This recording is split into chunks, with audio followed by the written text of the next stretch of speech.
Welcome to part 2 of our HaloPSA Integration Runbooks series. Hopefully you watched part 1, the previous video in the series where we just gave a basic overview of HaloPSA custom integration functionality. And now in today's video, what we want to do is take you through setting up the custom integration inside HaloPSA so that the custom integration can interact with Halo's own internal API.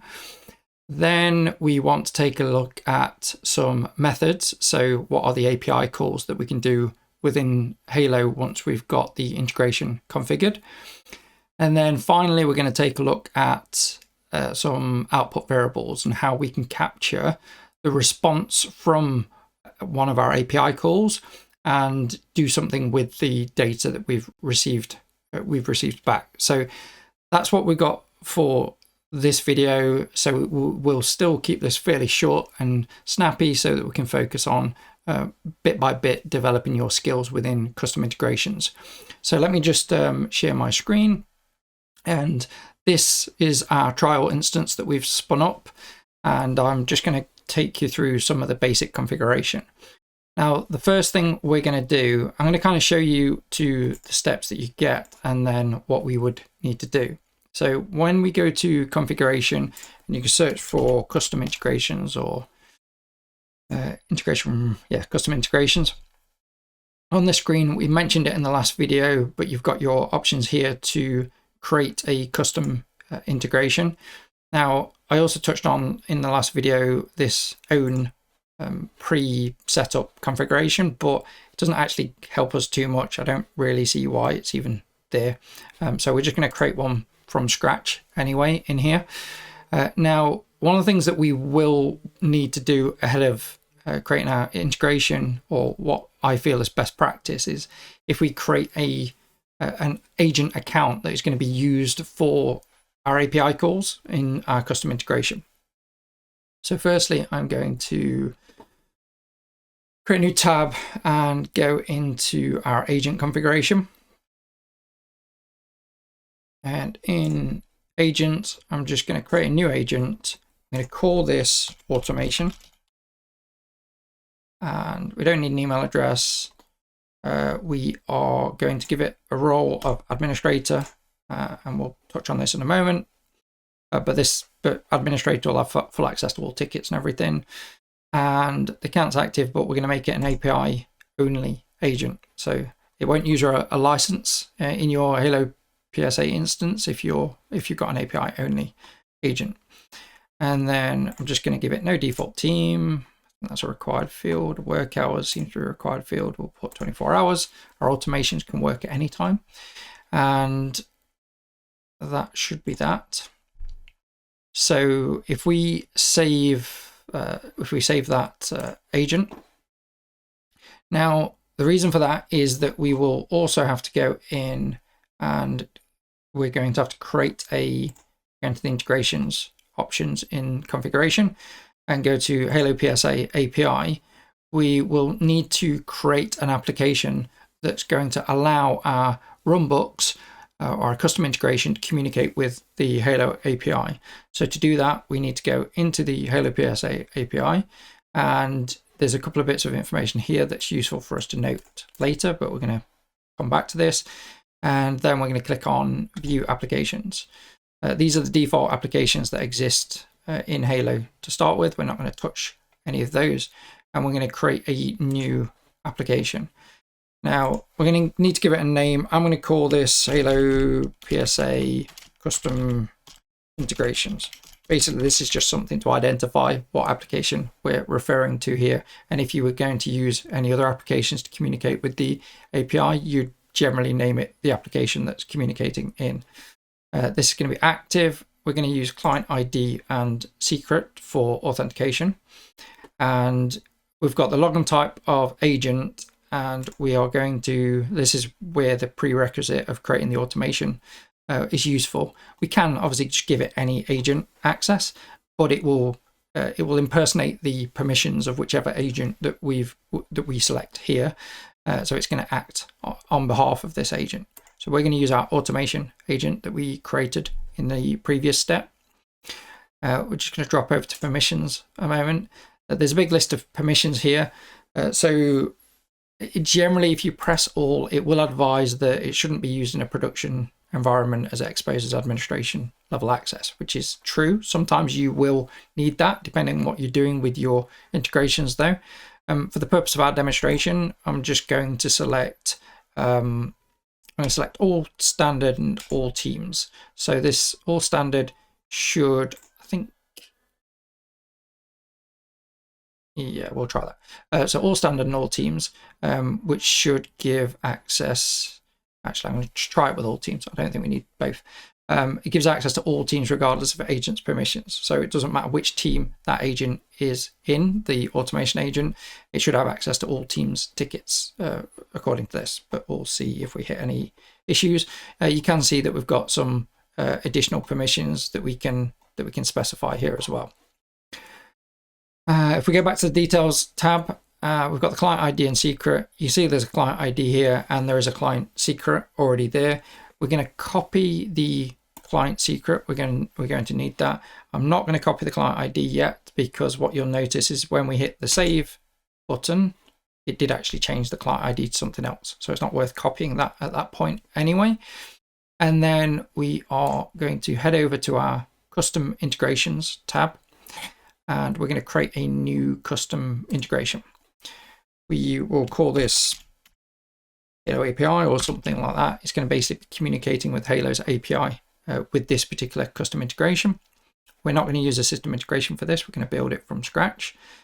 We are going to use OAuth 2.0 as our authentication. And then we need our client secret that we've already copied to the clipboard. I go back and get the client ID as well. We're going to copy the client ID into here as well. The scope needs to marry up with whatever you've selected here. So I've chosen all teams for now for the purpose of this demonstration, and I'm just going to copy that into the scope field. If you've selected all, you would use all standard. You'd basically just copy and paste whatever it says there. So that's what we're going to use for the scope. And we need this base URL and access token URL. Now, if we go back to our HaloPSA API, we've got a resource server and an authorization server listed here. I'm going to copy the resource server across, and that's going to be our base URL. So that's our base URL.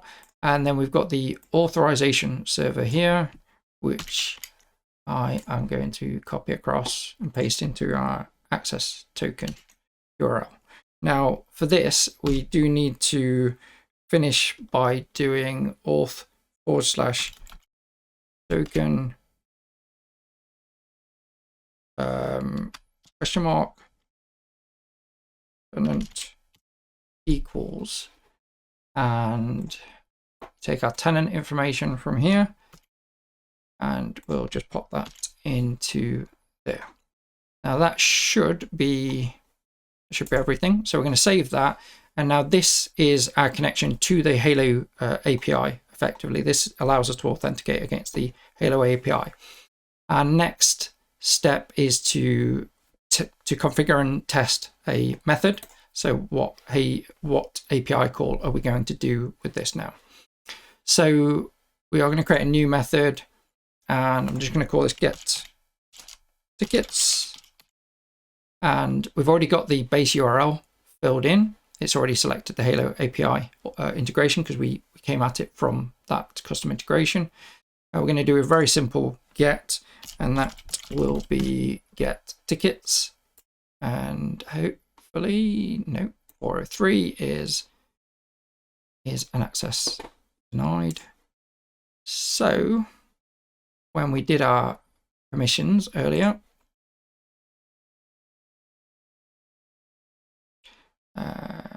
just going to give it all standard and all teams.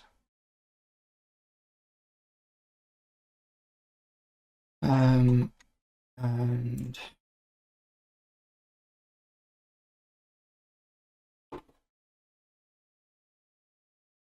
Okay, that's better. All right, so I've given it all standard and not all teams. It has given us access to the tickets now without giving it all permissions, basically. And so we can see here we've had a response back, so response status 200. So that's working, and it says that we've got 49 tickets. It's quite difficult to read in this particular screen that comes up when you test it. What I do recommend is just hit OK on that. If you've already got a method saved, you will have this log tab available to you. You can click into the log tab and it will show you your last successful or unsuccessful run. If you click into the run, it will give you more information on the request and also the response. So we can see a green response 200.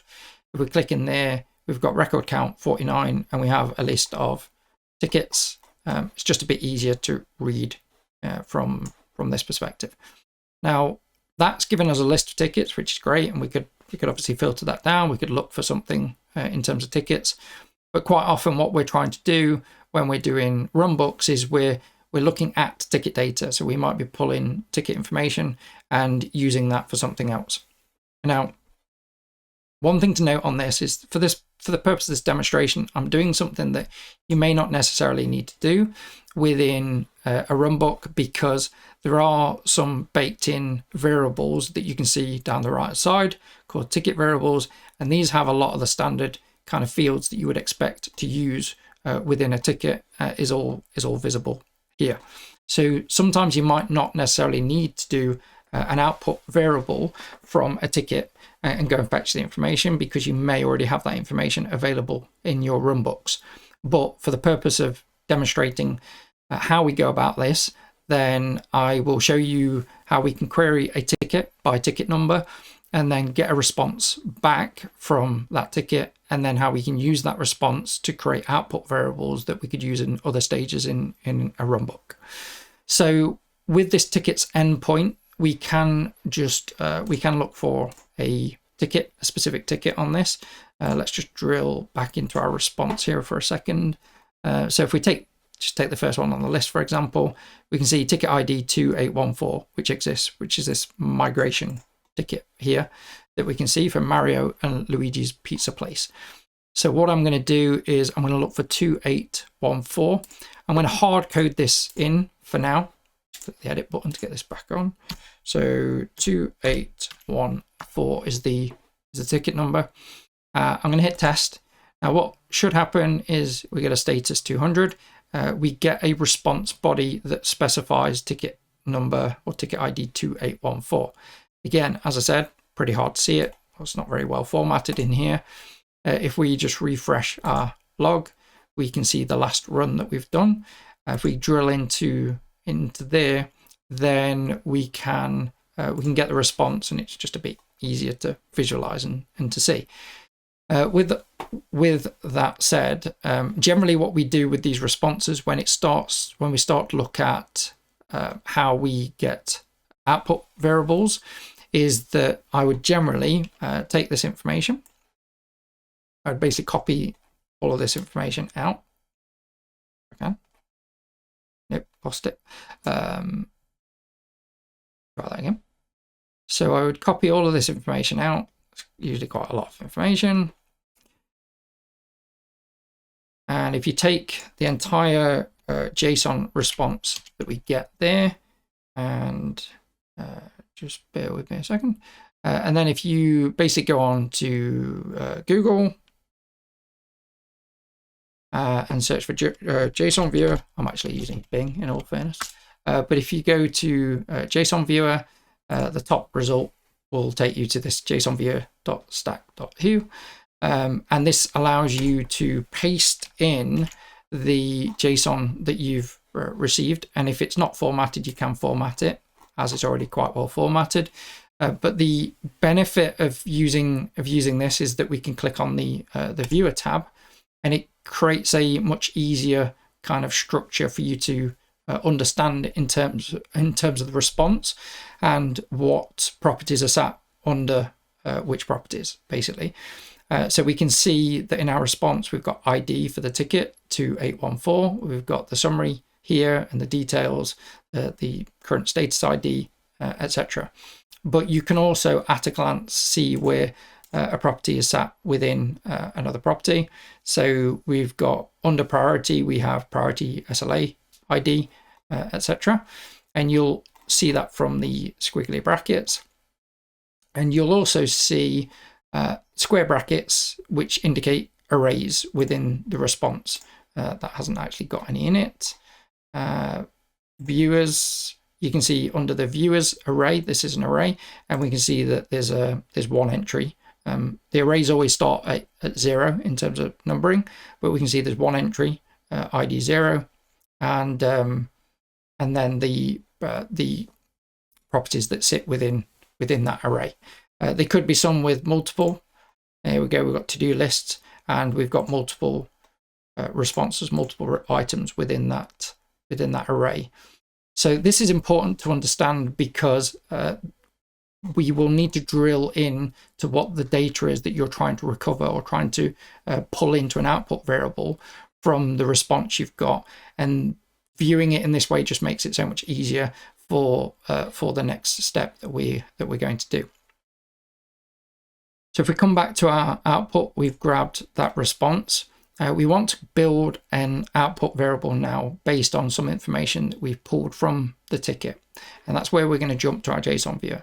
If we take a look at the output variables tab itself, so this is the ability to define variables based on the responses of this method, and it can be used in other methods and other runbook steps and conditions. So first we're just going to click add. Okay, I'm just going to jump back to our JSON viewer for a moment, because we're going to kind of pick out some data that we want to pull. Now from the very top level, so right at the very top level, if we expand that, that's our response there at the top. Anything that's sat under the response at the first level is just going to be the first level of response. And what I mean by that is there's some information here as to how we pull the values out. It talks about how you can use I think that's a caret, can be used to refer to a child property of an object, for example, response summary. So if we look at this response and then the caret symbol and summary, then that relates to this being our response, and underneath the response we have summary. So there's a quick example there that can be used. There's a few other examples that kind of tell you how to use this with different in different ways, so such as arrays, how you can filter data down in arrays. So we're going to keep it fairly basic. Obviously we're still in our kind of early stages of getting familiar with integration runbooks and these methods, but let's take a look at some of these fields that we can pull out. So if we go back over here, we've got our JSON response. We could pull out, for example, we could pull the summary, so a nice simple one. So that would basically be, we would name it, I mean, we've already got a variable for this in the built-in, but we call this ticket summary. And you can give it a description to make it easy to remember what you did this for. And we're going to do response summary. It literally gives us this example here, but let's go ahead and do that. Now in our data type, the data that we're pulling back, you can see here, it's in quotations. That's basically a string that we're going to be pulling in. Okay, so a text string. And so we want our data type to match the data type that we're pulling in. So we're going to choose string for this out of the list.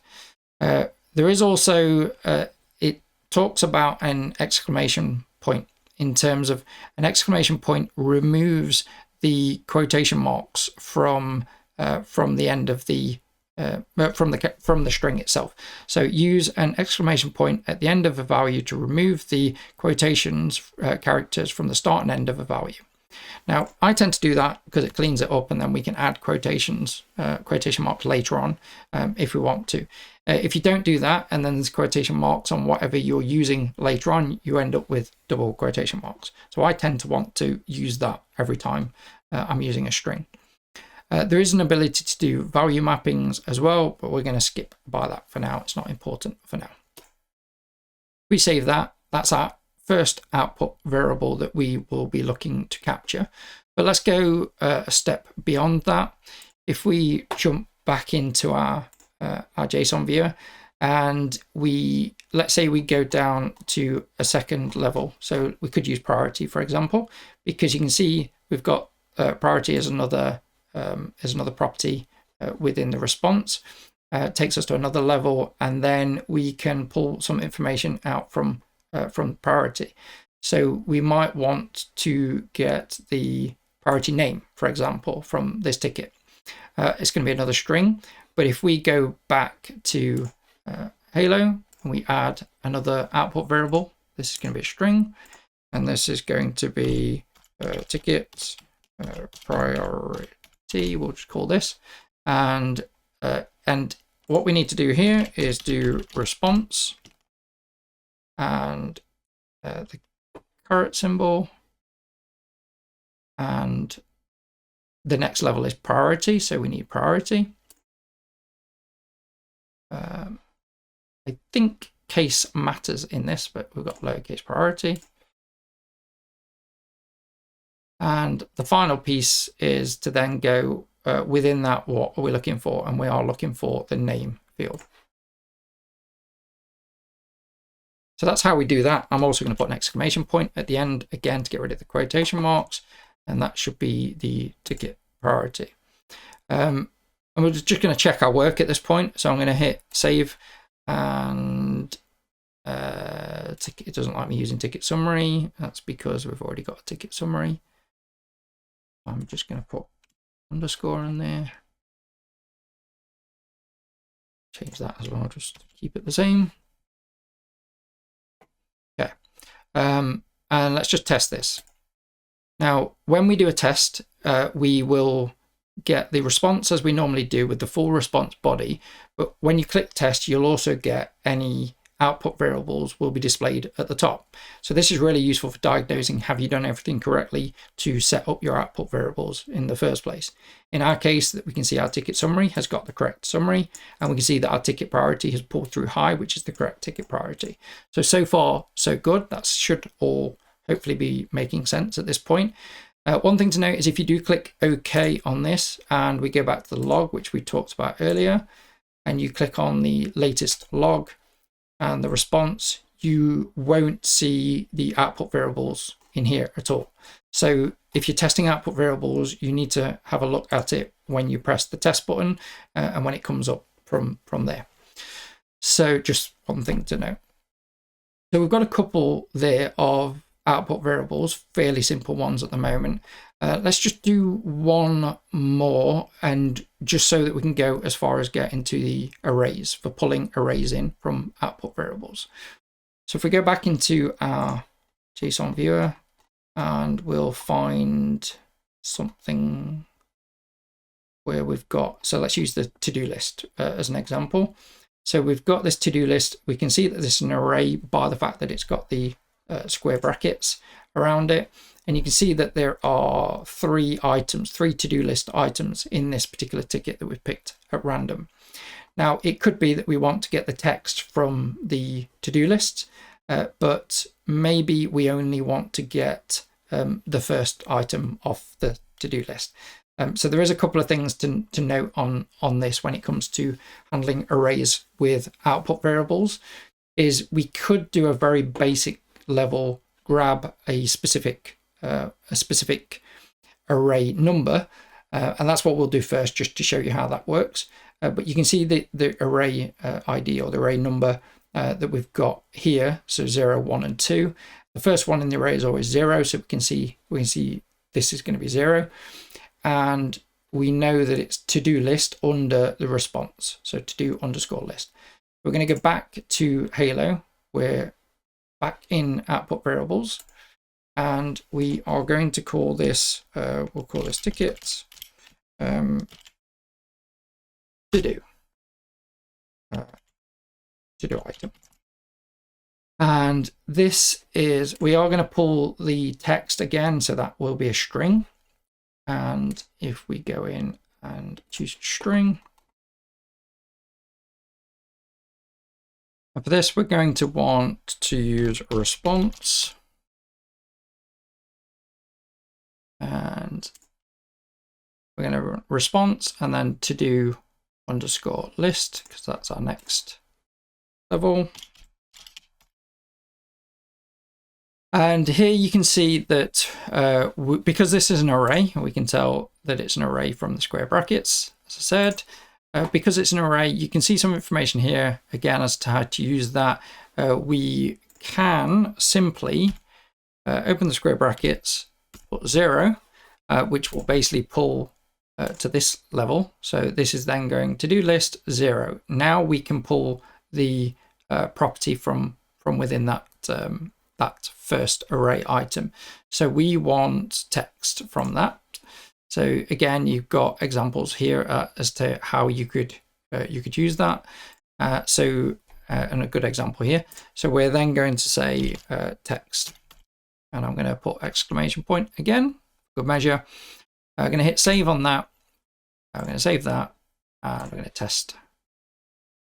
And you can now see we've got the first two that we've already tested, and ticket to do item has got migrate server data applications configuration, which is the information that we had here.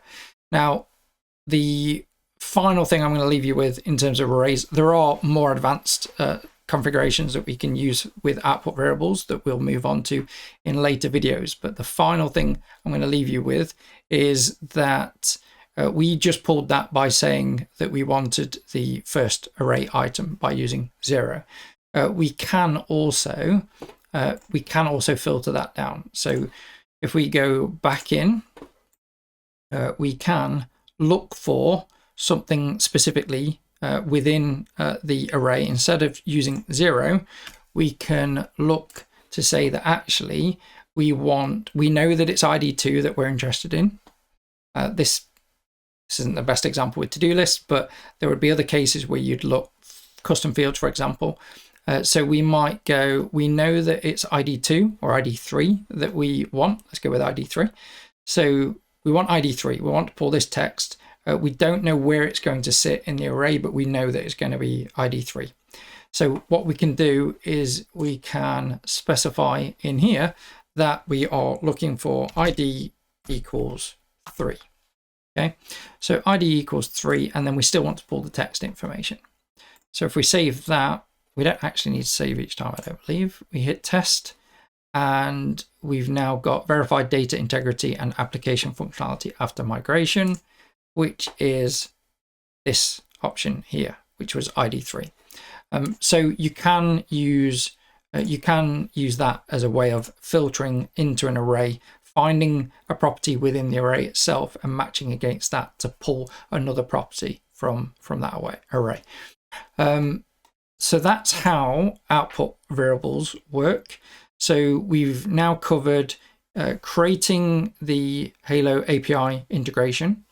We've covered how to create the agent account, the permissions, and the basic method to get tickets, and also how to create output variables. Now, the other thing, I'll just quickly share my screen again. The one thing to note is understanding the API, the Halo API, is obviously going to be important in terms of knowing what you can do and what's possible in terms of these endpoints. So the way to go and find the information on this is through the Halo API documentation, which you can see here, and I will put the link into the video for this. This gives you information. So we were looking at tickets, for example. So you can see that we can do a get tickets, and you can see the kind of parameters that you can use to filter that down as well.